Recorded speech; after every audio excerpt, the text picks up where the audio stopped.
Hi, I'm George Rusell, and I'm going to show you an easy way that you can assess the sacroiliac joint and also mobilize it and all the joints around it. And I'll also show you a technique for the QL and for the iliacus.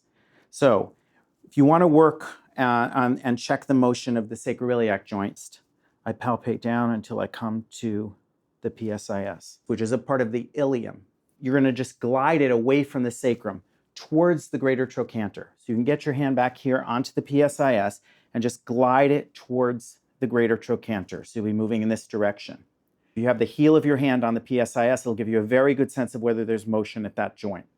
Now to mobilize it, you can grab the knee if that works with your body type, or you can come from the trochanter, or you could keep your hand back on the sacroiliac joint, or more than one of those.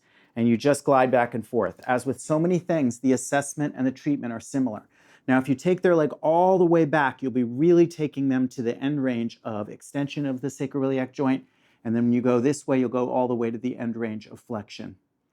At the same time as you're doing this, because the other side is pinned to the table, you'll be doing all the same mobilizations in reverse. So you'll be mobilizing both sides of the low back, both hip joints, and even both rib cages when you do this.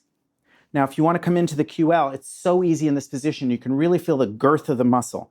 Come to the backmost part of their side of their body and then come in. You could come in with the heel of your hand and just lean in. You could come in with your thumbs. I like to use double thumbs with the nails touching each other. And you just lean in. I'm telling you, this is great. You can really feel the muscle and really get into a deep release.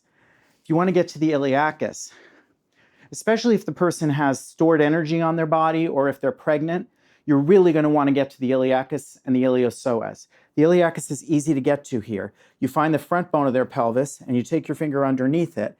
Maybe you use your fingers like this. Maybe you use the side of your knuckle like I like to do. But one way or the other, you come up as if you're going into a cave. You're going to come up underneath the front bone of the pelvis, the ASIS. And then you can take your hand once again on the PSIS and roll the ilium into your finger. This way you're rolling the iliacus muscle into your finger instead of poking your finger into the iliacus muscle.